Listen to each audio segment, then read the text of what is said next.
Bismillahirrahmanirrahim.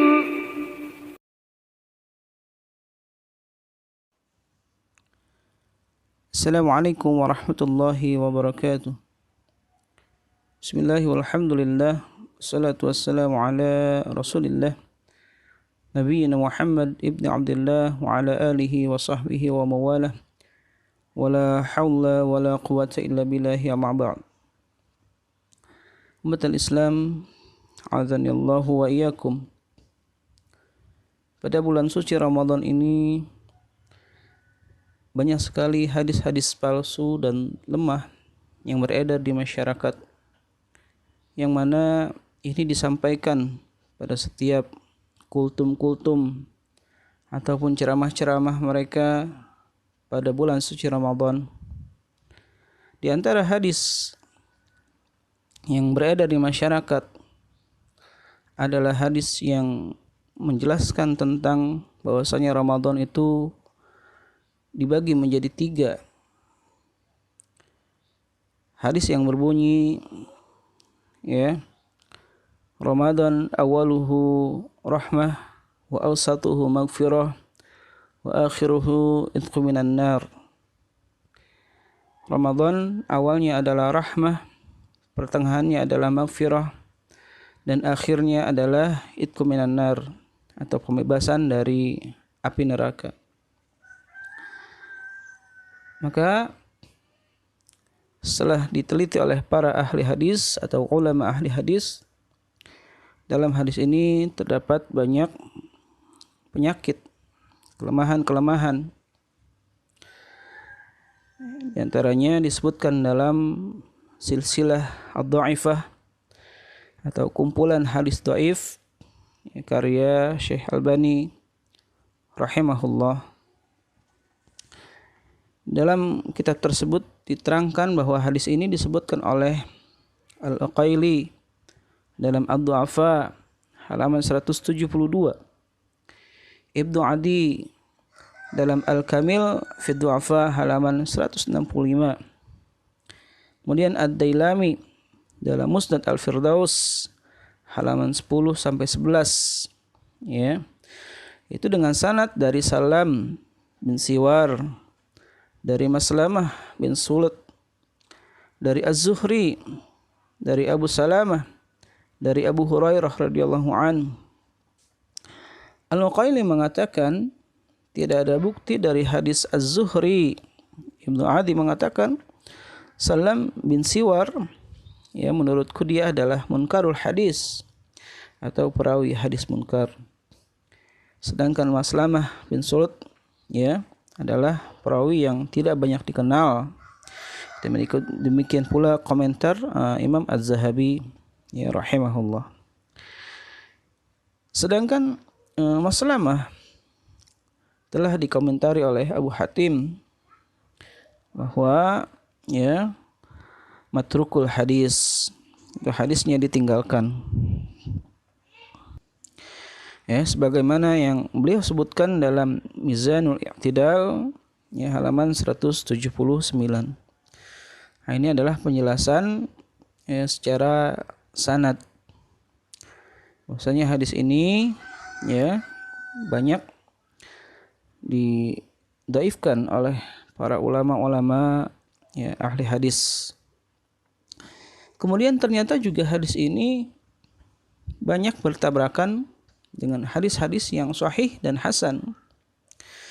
Di antaranya adalah hadis yang diriwayatkan oleh At-Tirmidzi dalam Al-Mishkat nomor 1960, bahwasanya Rasulullah sallallahu alaihi wasallam bersabda, "Walillahi 'utaqa'u minan nar wa dzalika kulli lailatin." Dan Allah memiliki orang-orang yang dibebaskan dari neraka, dan yang demikian itu terjadi pada setiap malam. Setiap malam Allah membebaskan orang-orang yang bertaubat kepada Allah, orang-orang yang mohon ampunan Allah dari api neraka, dan ini terjadi setiap malam, apalagi pada bulan suci Ramadan yang mana Allah muliakan bulan tersebut. Kemudian dalam riwayat Al-Bazzar disebutkan dari Abu Sa'id Al-Khudri, dia berkata bahwasanya Rasulullah sallallahu alaihi wasallam bersabda, ya, Inna Allah tabaraka wa ta'ala utaqa'u fi kulli yawmin wa lailatin, yakni fi Ramadan. Sungguhnya Allah Subhanahu wa taala memberikan kebebasan dari siksa neraka pada setiap malam, yakni fi Ramadan, yaitu pada bulan Ramadan. Maka dua hadis ini sudah cukup memberikan keterangan kepada kita bahwasanya manusia yang dibebaskan dari oleh Allah dari api neraka itu bukan hanya terjadi pada 10 hari terakhir di bulan suci Ramadan, tapi setiap malam Allah Subhanahu wa taala membebaskan makhluk-makhluknya, hamba-hambanya yang beriman kepada Allah Subhanahu wa taala dari api neraka. Kemudian ada lagi hadis selanjutnya yang juga riwayatnya adalah sahih, ya. Disahihkan oleh Ibnu Majah dari Jabir radhiyallahu an, bahwasanya Rasulullah sallallahu alaihi wasallam bersabda, "Inna lillahi 'inda kulli fitrin utaqa'a wa dzalika fi kulli lailatin." Sesungguhnya Allah memiliki pada setiap berbuka puasa itu orang-orang yang dimerdekakan atau orang-orang yang dibebaskan dari api neraka, ya, dan itu fi kulli lailatin, terjadi setiap malam. Hadis riwayat Ibnu Majah.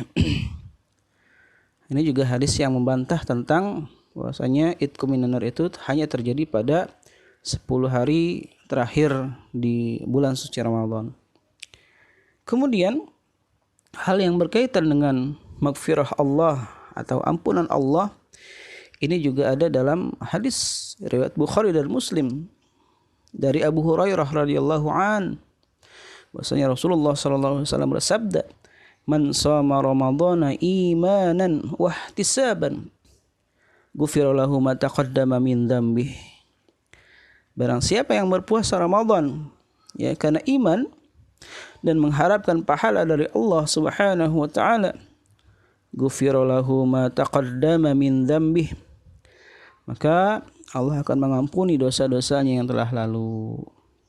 Dan dalam hadis ini juga tidak disebutkan bahwasanya diampuninya itu pada 10 malam pertama atau kedua atau terakhir. Yang pasti Allah Subhanahu wa taala akan mengampuni setiap hambanya yang melaksanakan puasa karena iman dan mengharapkan pahala dari Allah. Tidak terjadi di malam ke-10 pertama, ke-10 kedua atau ke-10 yang terakhir, ya. Yang pasti kalau orang berpuasa karena iman dan mengharapkan pahala dari Allah Subhanahu wa taala, Allah akan ampuni dia. Ya, Allah akan ampuni dosa-dosanya. Umatul Islam a'adzani Allah wa iyyakum. Maka hadis yang mengatakan bahwasanya Ramadan terbagi menjadi 3, itu juga tidak sesuai atau bertentangan dengan akal. Mengapa? Karena seumpama misalnya ada seorang yang berpuasa telah mendapatkan dia 10 hari yang pertama, kemudian dia mati, maka orang ini belum dibebaskan oleh Allah dari api neraka. Kenapa? Karena dia baru hanya dapat rahmat dari Allah Subhanahu wa taala, belum dapat maghfirah, belum dapat itqu minan nar. Ini kan tidak masuk akal. Sedangkan orang yang masuk surga itu adalah disebabkan karena rahmat dari Allah Subhanahu wa taala. Ya. Dan orang yang masuk surga pastinya telah dibebaskan dari api neraka. Oleh karena itu, marilah kita senantiasa berhati-hati untuk menyebarkan hadis-hadis, ya. Jangan sampai kita tidak selektif dalam menyebarkan hadis, apalagi di tengah masyarakat. Kita dengar hadis yang baik sedikit langsung kita sebarkan tanpa mengoreksi hadis. Hadis ini lemah atau bahkan palsu. Mudah-mudahan kita diselamatkan oleh Allah Subhanahu wa taala dari api neraka karena menyebarkan hadis-hadis yang palsu, karena menyebarkan hadis-hadis yang palsu itu adalah sama dengan kita berdusta atas nama Allah dan Rasulnya. Demikian yang bisa saya sampaikan, mudah-mudahan bermanfaat. Aqulu qouli hadza fastaghfirullahal azim li wa lakum. Wassalamualaikum warahmatullahi wabarakatuh.